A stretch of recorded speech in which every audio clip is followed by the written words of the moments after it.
Welcome to episode 8 of This Mummer Runs podcast. Now, I know it's been a minute since I last recorded a podcast. The last podcast I recorded was with Fergie and Jane from Arc of Attrition, the two race directors from Arc of Attrition. Um, well, I've been busy. I've been busy training. I've been ill in the middle of my training block to then get myself back into training again for the race, the little 50-mile race down in Cornwall, the Arc of Attrition race. Notice the big X through the bib. The one that I DNF'd on, my first DNF on a point-to-point ultra. That's tonight's topic of this podcast, how to handle a DNF. Now, don't get me wrong, I've DNF'd on backyard ultras, but somehow DNFing on a backyard ultra is a wee bit different than DNFing on a point-to-point or an out and back, or a 5K or a 10K or half marathon, marathon, whatever. It stings a wee bit differently. Everybody DNFs on a backyard ultra except one person. So, yeah, tonight's topic is how to handle a DNF. I've got my coach Colin on tonight to talk to me about it. He's the one person that I put my trust in for my training. And we're just going to talk through a few things, and I hope you enjoy it, and I hope you actually get something from it, and we'll take it from there. Thank you for joining me tonight on episode 8. I know it's been a minute since I last recorded the last episode, but I mean, I've been busy. I've got a life. Thanks for coming on anyway to talk to me about how to handle a DNF. So as we all know, I want to say it again, I DNF'd. I DNF'd on my very first point-to-point ultra, and it's not fun. Now, you wrote a very good blog post and you put it on your website, and I read it. I took time and I read it, and it was very good. So for anybody that is looking for a very good read, go on to Colin's website and read his blog. Colin, what's your website? Trailrunningdude.uk, I think. Okay, so tell me if I needed to write that down. Put you on the spot a bit there. Put it in the show notes. We'll put it on the link. That's it. Like, absolutely. But it was a very good read, and I really, really enjoyed it because there was a lot of things there that struck a chord and hit home for me. So yes, let's talk about to handle a DNF. I mean, am I okay to say about your DNF last year? So we've got I mean, well, to be honest, that's where that blog post came from. That's what I wrote it. I mean, if you want to look at that, I had two DNFs last year. I had one at a backyard ultra where I got injured doing it, and then I had another absolute spectacular DNF at a 100-miler. So yeah, I wrote it on the back of the 100-miler in September, and it just kind of sat on my phone for ages. And then with the spine and the arc, and obviously you, I thought it would be a good chance to post it. Obviously, let you know I was going to do it beforehand, and it wasn't at you at all. It was more personal feelings and what I learned from it. Yeah. But yeah, you can mention mine. I don't mind. It's part of the sport. Absolutely. Now, you mentioned about DNFing at a backyard ultra. You're talking about Rasselbach backyard ultra, yeah? Right. I know, but everyone DNFs at a backyard. Exactly. Is it not a wee bit? Do you not think it's a wee bit different? No, because I'd gone there with the intention of doing 24 hours and I'll stop him. Right, okay. So I was treating it as a 24-hour race. That's what I was going to do. I wasn't interested in trying to go into the second night. I just wanted to do the 100 miles, and yeah, got to 74 miles, and was coming down a hill, and instantly I felt something in my foot. Couldn't run, couldn't hardly bear any weight on it, and I just knew my race was over straight away. Yeah. So I walked it in and just called it straight away. So in my head, it is a DNF because I didn't achieve what you wanted to achieve. Yeah.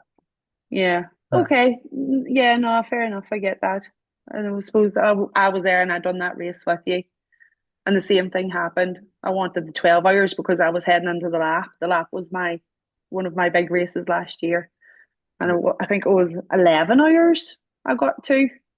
And then my knee went. I'll yeah, never forget exactly. I thought, walking into that tent in tears. Colin, yeah, it's over for me. yeah.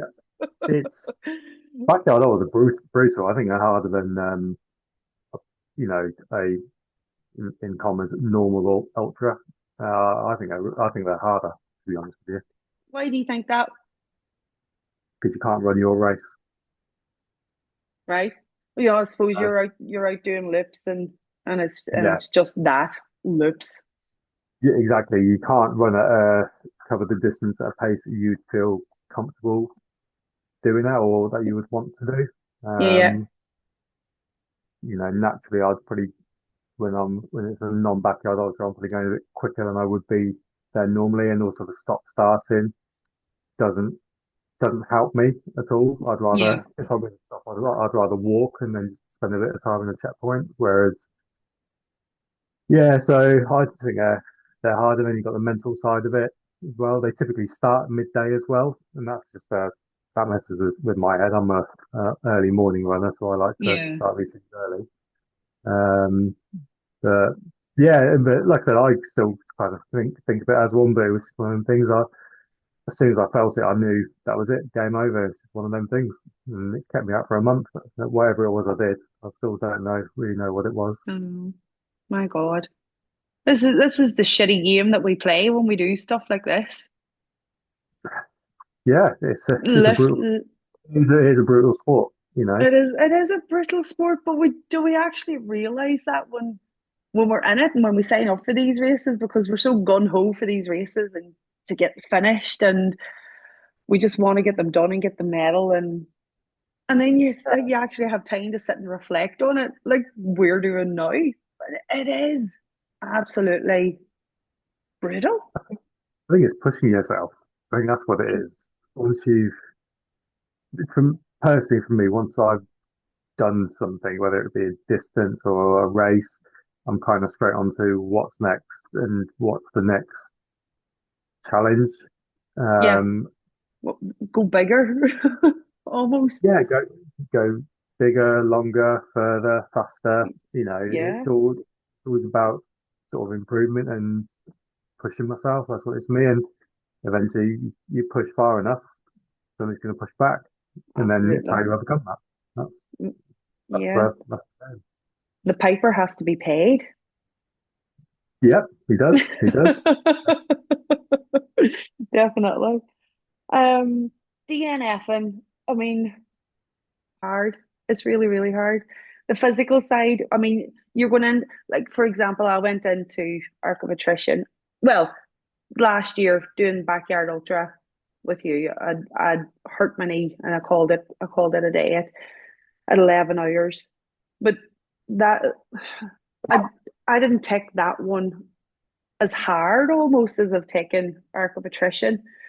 I suppose because maybe I was just kind of really starting out in the whole ultra running world and starting my ultra running journey. And but this DNF, I don't know what it is about this DNF, but it's hitting hard. Yeah, what it is, think about anything. I mean, you worked hard for that race. Obviously, I probably know that more than a lot of other people, and I know how much it meant to you. So yeah, it's not surprising you took it hard. Um, and if you didn't, I'd be a bit concerned, to be honest. Yeah, Um, you know, um, shows you care, shows how much it means, how much that race means to you. Now, I don't obviously, I know it's a challenging race. I, so yeah, it is gonna hurt. There's no, stings like a motherfucker. yeah. But at the end of the day, it's not to make you a failure or anything like that. You can, But like there I is said, there is that.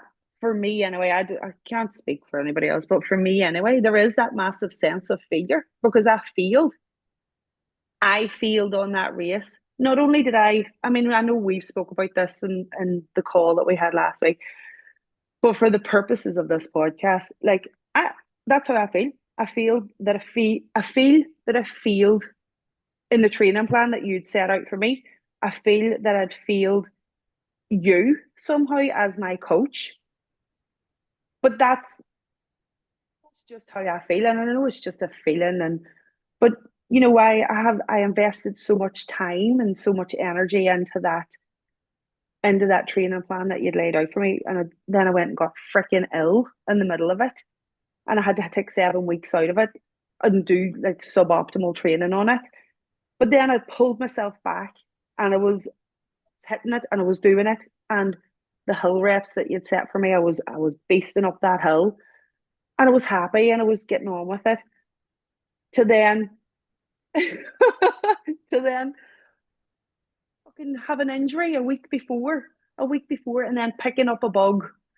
So for me, I feel that I failed that training plan.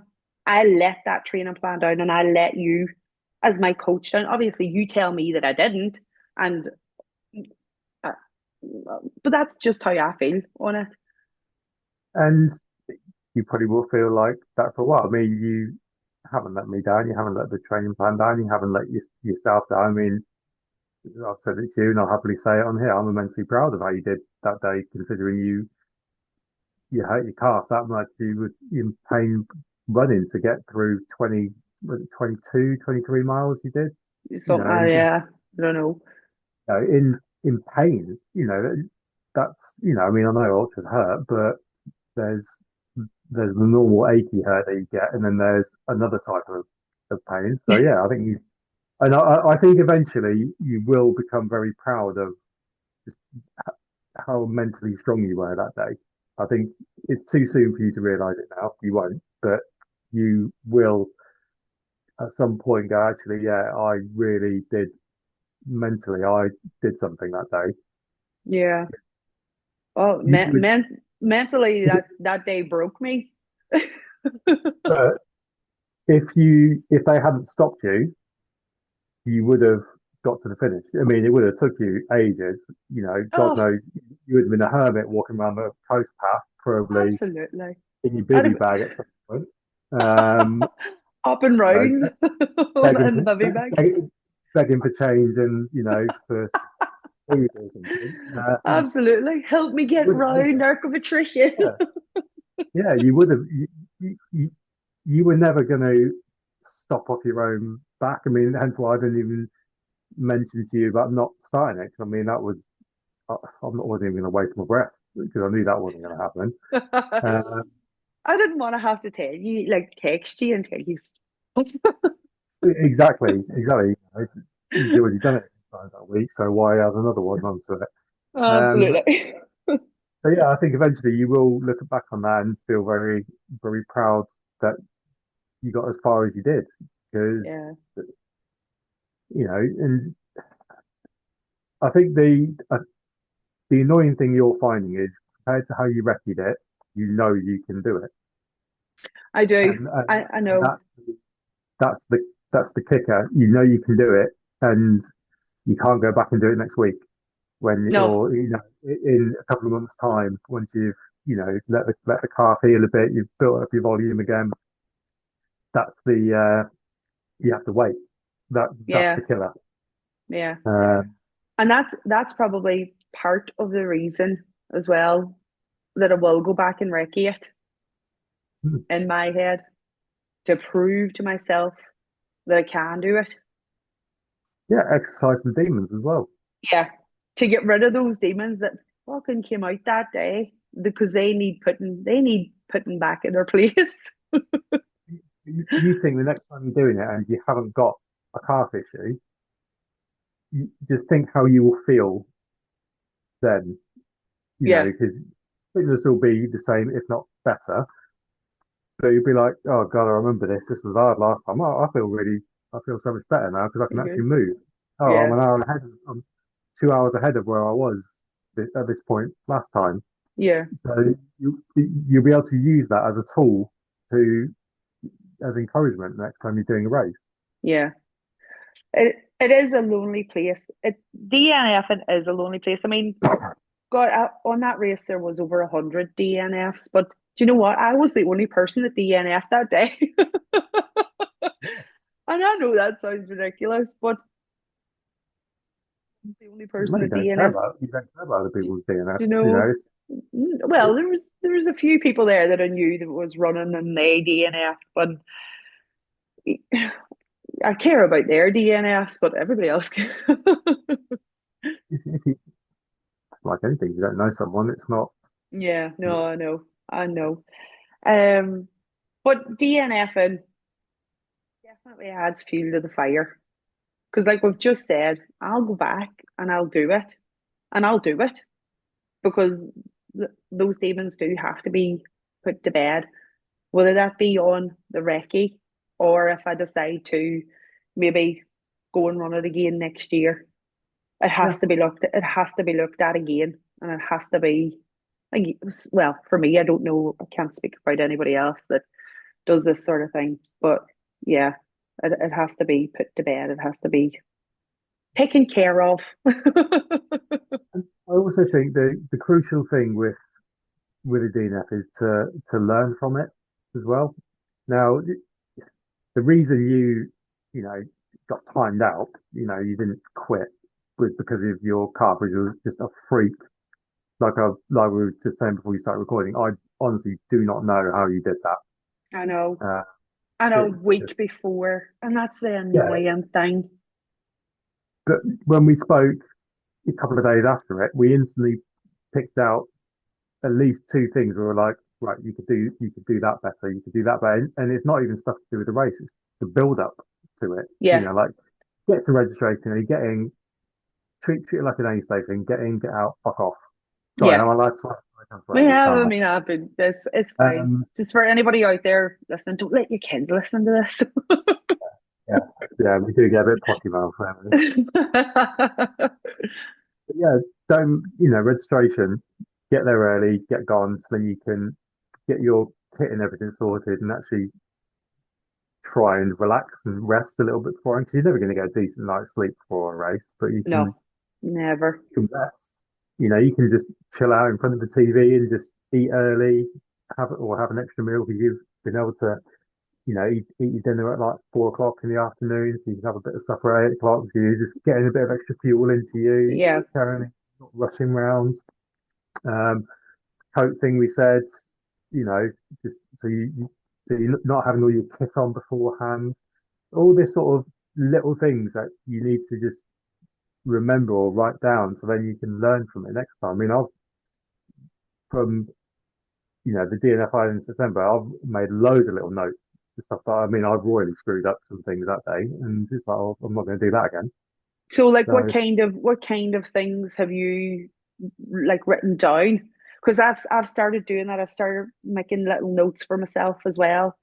But like, what kind of notes have you made in regards to like changes that you could make? one of my big ones was with my nutrition. I didn't have enough options on the day, Right. so hence why since then I've been trying all sorts of different things, and literally whenever I'm going on a long run, I'm taking like one gel, one bar, just all different types of nutrition. So then, I've literally got a little buffet on me. Yeah. So I'm not just training using one thing that I know works. Lots of other Yeah. different things. I've realised that instead of having two tailwind flasks, I have one tailwind and then one with purely just electrolytes in and salts, because Mm-hmm. um, I realised I'm a very salty sweater, and that's Right. going to, you know, Impact. yeah, it has an impact. So I've been training all winter with that to make changes like that.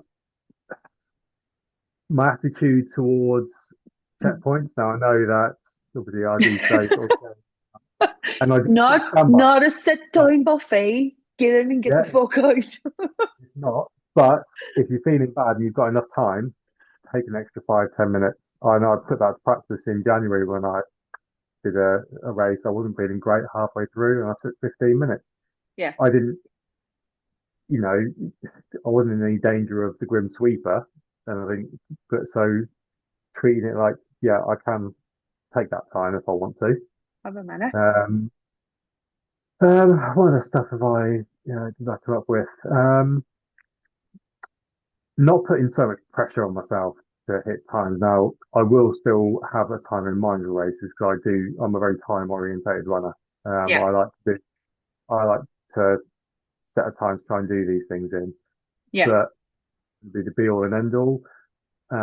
Social media, it's no one's fucking business what race I'm doing until the day before. Yeah. If I've told people what I've told people in messages, it's not been plastered all over it. That's, Um, do you know what, Colin? That's a big one for me. Obviously, I am very active on social media. I love posting. yeah, I don't take myself seriously. I do take my training very, very seriously, but I don't take myself seriously in my training, if that makes sense. I just love posting silly things. But I any races this year that I go in for, I'll be doing it on the quiet. I'll be not on the quiet, but I won't be putting such a social media pressure on myself. as Um, vocal. as vocal. Um, was this year, obviously last year I was doing it. Like I went from one race to the other. I mean, I had a great year last year. I absolutely had a fantastic year this year or last year. But this year, I want to take it a wee bit more seriously. I want to take my training a hell of a lot more seriously. I mean, I hate running at the minute. I fucking hate running. But with hopefully getting back into training again, it'll all come back and it'll all start to click and make sense in my world again. But yeah, social media is a great tool. It's also a very toxic tool. And yeah, I'm going to have to make it work for me.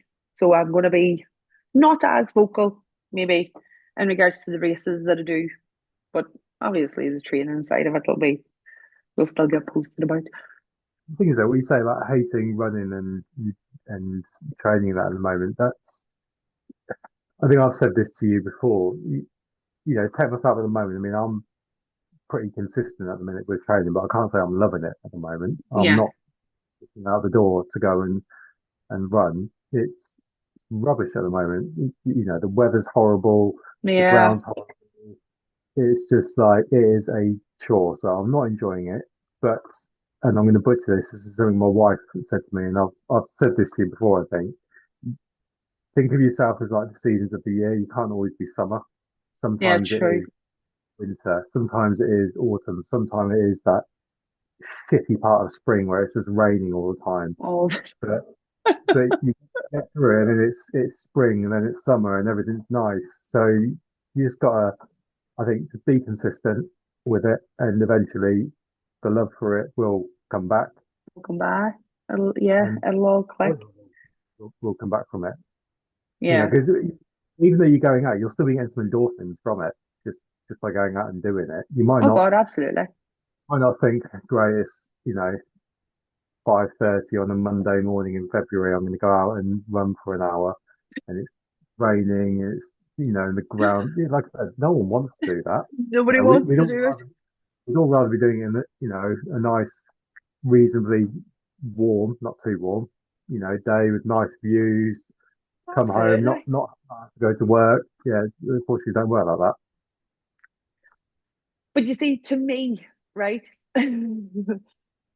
That's kind of the part of the training that I enjoy.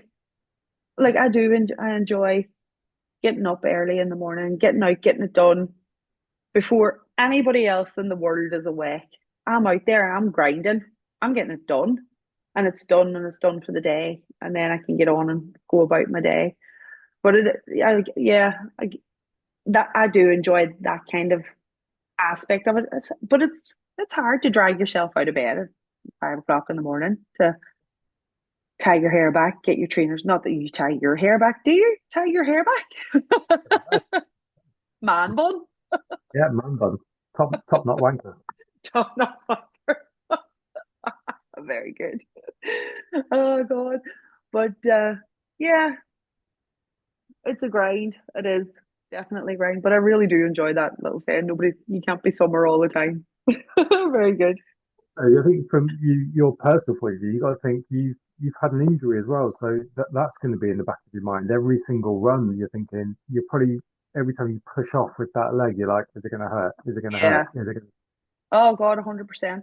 100%. I mean, I've only what this week got back into kind of easy training. You've set me a few 30-minute runs, and that literally every morning I've been out. That thought is in the back of my head. Yeah. Go easy, Well, Aaron. Go easy on your calf. and obviously next week we've already spoken. It's going to be up a little bit, and I think once you've done that, you'll be like, okay, I'm back up to a similar volume to what I'm Yeah. doing. You've been to the physio, do your stretching and what have you. Yeah, I'm sure, well, I know the love for it will come back because it's part of who you are. So, Yeah. It's ingrained now. yeah, But yes, no, it is very important. Touching back on like changes, like writing down your notes and to make those changes. I mean, there is a lot that I will change going into future races that I've learned from this one. Um, that I will make, like you say, early registration. You can get that registration done. My car got bogged in the mud. 40 minutes I spent trying to push my car out of the mud the evening before. yeah, The evening before doing a 50-mile race. I'll fucking not make that mistake again next year. Like it was hysterical though when I think back on it. yeah. But I'll You know, not be doing that next year. but you think back to when, we both did the lap last year, and I think that's a 6 o'clock registration, and it's a 6 o'clock in the morning start. So Yeah. it's a late registration. I made sure I was out at 5:15 in parts in that field with my bag, with all the mandatory kit. And Colin, I was walking over to registration with my little box, and there you were waving at me. I'm done. I'm going. yeah, I was knocking out. I always get home, pack all my stuff, have an extra supper because I'd already ate by then. So yeah, you can have your chats and your beers at the finish line. Registration is not for that. So absolutely, absolutely. Um, like yeah, mandatory kit as well. I obsessed over mandatory kit. I mean, everybody on fucking Instagram seen me obsessing over mandatory kit, but it's like we spoke about again before we started recording. I have it all now. I have extra. So again, I won't make that mistake. I will go through mandatory kit once, make sure it's all there. It'll all get folded away, put in a box, and put to the side, and that'll be it. That I won't look at it again because I mean, what is the point in obsessing over packing your bag 10, 20 different times, which I did. I obsessed over that kit like you would not believe. Um, but yeah, I won't going into future races. I won't make that mistake again. Yeah, what I do, man. I mean, there's obviously I think UTMB races do go a bit OTT with their mandatory kit for Yeah, you're not the first person to have said that actually about UTMB. whatever reason they want to, or I don't know, they get some cheaper insurance or what.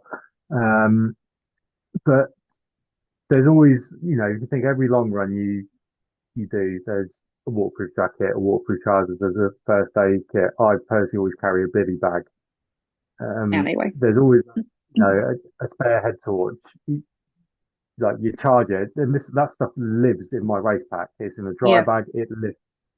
So take out UTMB and the spines for these. Most races you'll do, that's 95% of the mandatory kit. yeah, Every long run, that's on my back, and I know it's in a dry bag. So before a race, I'll quickly check it all. Yep, it's okay, or I might wash it. Reproof some of the water stuff. Yeah, yeah, but I know I've got it. I know yeah, exactly where it is. I don't, and I've packed it. It's lived in there. I don't need to pack it to make sure it fits. yeah. So, advice to anyone with mandatory kit is, you've got it now. So if you start training properly, sorry, not that. If you decide to do the arc again, you've got all the mandatory kit, so you can literally put it all in that dry bag, start carrying it. You get used to the weight. You're figuring out where to put things Yeah, on your training. You're not repacking it all the week before testing stuff out. It's like you've already done that months ago. So yeah. you know, say if you signed up for the spine, you get all your kit, you train in it, you know exactly where it goes, Or but you know goes. when you go to registration, you don't pack it all into your vest. You put it in a big Tupperware box or bag for life, Yeah, and yeah. it's there. You don't have to start untidying up everything you've spent ages packing all neat and Packing it nicely away. because registration early. You got time to do that in the afternoon. Exactly. Exactly. So, Yeah. So that's one of the things that will be looked at mm, on the well, won't be looked at because I'll know where it all is. okay. I Exactly. You don't mean, need to. Right. your mindset as well going into races like that. One of probably the toughest, like the spine to me would probably be the toughest winter race. But like Arc of Attrition has a reputation for being one of the toughest ultras in the UK. Um, Now I don't know particularly that my mindset was very good heading into heading into it because of obviously the injury that I have and just having that. I mean, I was hopped up on paracetamol. I don't take medication. I don't. I would rather just let my if I'm ill, I'd let my body fight it off. If I've got a headache, it's not a headache. It's dehydration. Then I need to hydrate. I need to get salts in me. I need to put magnesium or whatever into me. So I don't tend to take medication. I took medication. I medicated myself the Friday before, which I think probably had a bit of an impact on me as well. Because I needed to knock that pain out on my calf.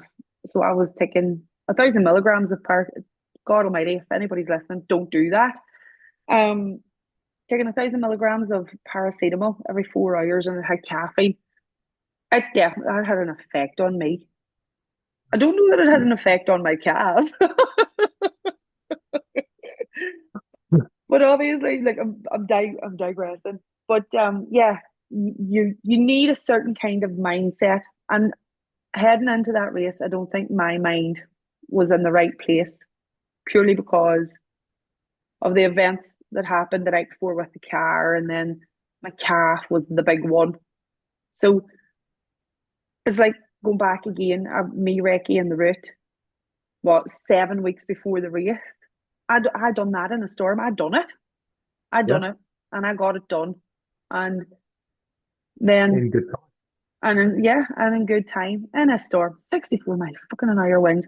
Um, but yeah, that day just a, an unfortunate case of events, and um, and that's probably part of what I'm struggling about now with it all. I mean, we're what 3 weeks post? Is it 3 weeks now? Yeah, something like that. Because I know I can do it, but I wasn't able Yeah, to do it on race day. And like do, getting myself around that course and some of the thoughts that I was having was just like I mean I'm sure everybody has their demons to fight, but my God, they raised their heads that day. And so yes, you need to have a positive mindset to be able to tell yourself that you can fucking do it and just get it done, grind it out. the thing is, I think because of your calf, you were pretty and quite rightly very apprehensive and not confident about it. Yeah. Which, yeah, I've I've stood on some star lines where I've got had niggles and stuff like that, and yeah, it's not fun. Um, you know, so yeah, it's just one of those, and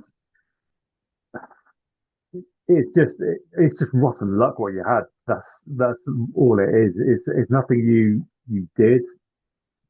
I still don't know, like I said, how you did injure your calf. Yeah, Um, it's just one of those freaks of nature accidents, actually God, whatever you want to call it. Um, that happened. It was, rough roll of dice, basically. yeah. Um, Shit roll of the dice. but you think how many races you've done, and that's never happened to you before. So I know. percentage wise, I'd take that. If you're going to look at it Y- in percentage, you wouldn't choose it on that race. No, But no. I wouldn't choose it on any race, God almighty. Nobody likes DNFing. no, but just be kind to yourself. I mean, how many people actually make? If you work out the percentage of people that make it onto a start line of a race like that, you're already winning. You Yeah. know, the fact that you made it as far as you did, barely being able to run, that shows you can do it. Mm. Just that alone. Then you look at the recce, you flew around that in Storm Karen or whatever storm we're in now. Um, Storm Karen. so yeah, you can definitely. I think, like I said, it's because you know you can do it. And obviously there's a fine line between being competent and overconfident. But I think knowing you can physically do it helps. So you still Capable. got to go Yeah. out and do it.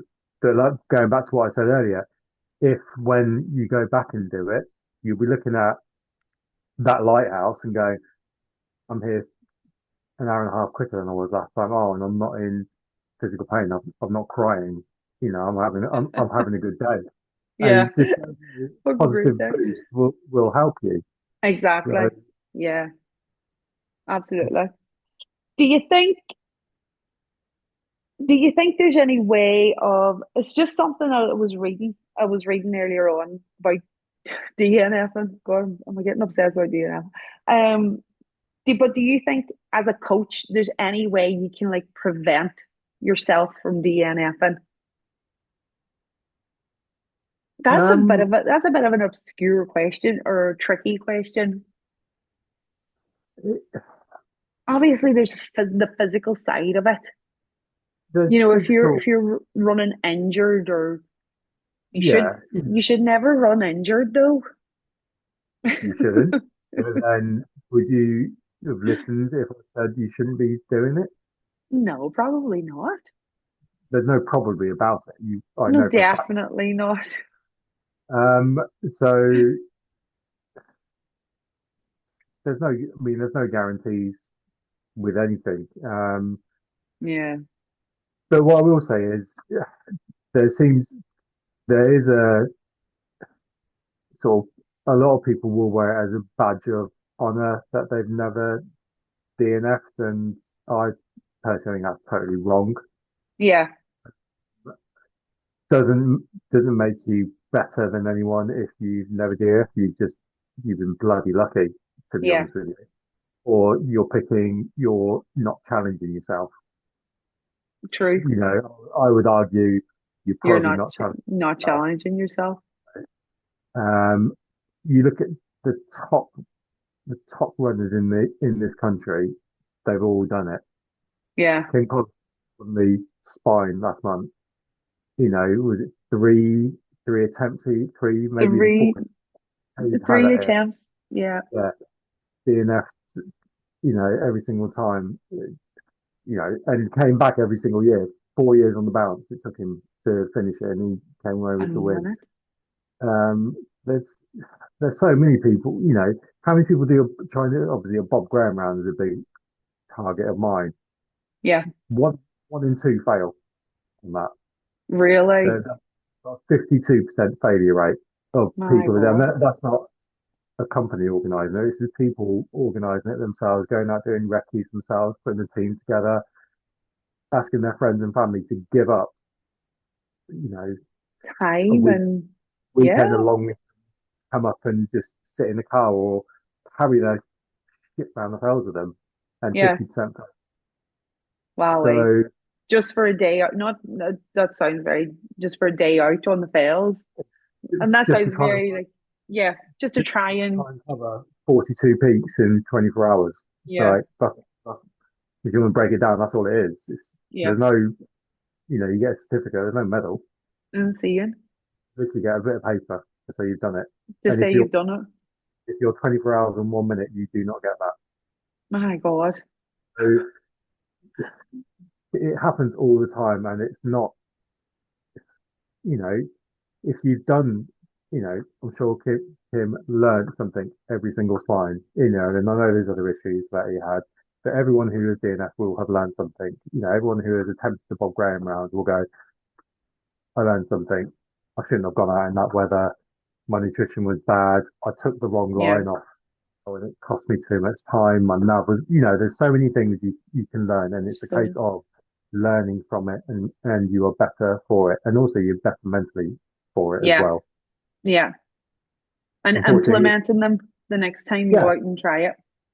it takes a while for it to sink in because you do beat yourself. I mean, I'd probably say I beat myself up for a good 6 weeks after September about it. Yeah, And every now and then I'll think about it, and I'm just like, well, I'm going to go back and do that race again.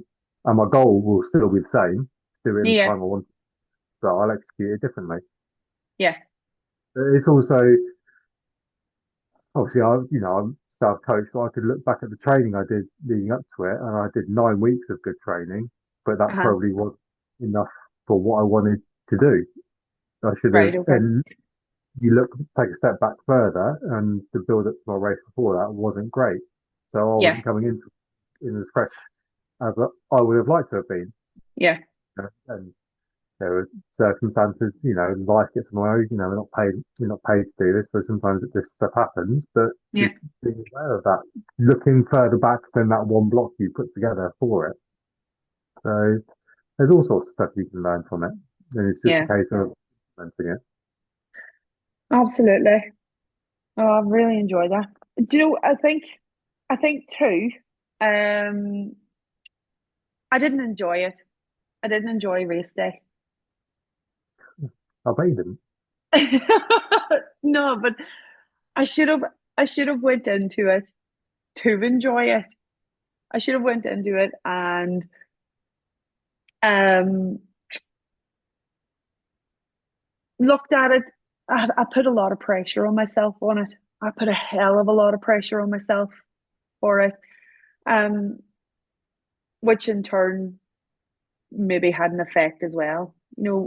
I should have looked at it and treated it as a really good fun day out running and being in Cornwall and being on the coast path and taking in the views and but I didn't treat it like that.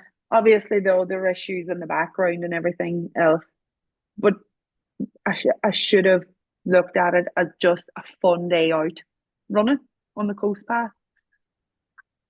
Yeah, you look at it that way, but then also I think for a week leading up to it, you tweaked your calf. So I mean that must have been on your. Well, I know actually, I'm not Yeah. messing around. I know how much that was on your mind because how much my phone was going off. So Your um, phone was red hot. yeah, it was. It was on my mind as well. Like I said to you, I couldn't be at home at your start time. I had to make sure I was out running. Um, Were you lumping around in sympathy for me? I was trying to figure out how you hurt your calf. That's what I was trying to do. Oh, you and me both. My God. Oh, But jeez. But yeah, so you say you're going into it with a positive attitude. It's pretty hard to do that when you're worrying about an injury you can feel Yeah. from the. That's a hard thing to do. Going to have a positive attitude like that when you're just praying that I hopefully don't pray. taking that's the pain so you can get through it. And if they don't, then hey, you're having a right shit day on the coast path. My calf muscle doesn't snap in two. Bloody Yeah, hell. This is something that we've touched upon as well back just before I went into the race was visualization. Visualization. yeah, It works. It definitely, definitely didn't fucking work for me, like, but it works. But it is, I think that's really good because I would have done that when I was on my long runs. Mm. I mean, I think as well, coming towards the end of that training plan, my God, I was running the same trails. I think I may have been getting like trail fatigue or something, trail boredom. And I love it because I'm very, very, very lucky that I have some really decent trails up around here where I live. Um, and so I would have done that when I was out running, was visualized myself running on the coast path, crossing the finishing line. Yeah. And I think that's a very good tool to use to kind of get yourself through your long runs. And Yeah. You can also use it the other way around. So when you're in a race, say if you've got, say if you're 5K away from the finish, picture yourself doing a run at home that you know well, when we all know where mile one is. So I'm going to switch to miles now because that's what I use. But mile two is mile three. I've hit 5K. We all know a route so that we can yeah, literally picture our heads. So if you are having, you are in a race and you have to dig deep to get to the end, or an aid station is 3 miles away and you're touch and go whether you're going to make it in time, you could start visualizing it that way. And then it's yeah, not okay. You're in the race, like, okay, it's treat it like a training run, and then that can help as well. So you can do it both ways. yeah. Because we all know what 5K looks like. We all know what 10K looks like. Or But even, picture it in your mind yeah, where you on a run that you know off the top of your head. So I know from here exactly where roughly 1 mile is on the route I do three 3 days a week. I will yeah, head out on this. I know where mile one is. I know where mile two is, and then I can go either way. I know roughly where mile three is. So I yeah, just know because I've done it so many times, and then yeah, you use that in races as well. yeah. It's very good. It is a very good idea and a very good tool to use. Right, Colin, I think I'm going to wind it up here. Is there anything else you want to add? No, Be kind to yourself. And do you know what? A lot of people have said that to me. You know, you need to be kind to yourself. What you've done is really great. And I get it. I do get it. It's just hard. yeah, and it takes time. It That's does what it take is. time. It takes time. I think once you've had a couple of weeks getting back into a proper rhythm of training, you'll feel better about running, and then you'll be able to look back and start thinking, well, actually, like I said to you at the start, what I achieved from a mental point of view to push on like that. Because you didn't quit, you were timed out. I mean, I still don't. Obviously, you need to ask what the actual cutoff is at that unofficial cutoff. Yeah, I need to actually figure that one out. Definitely. What time But you yeah, need to get there? yeah.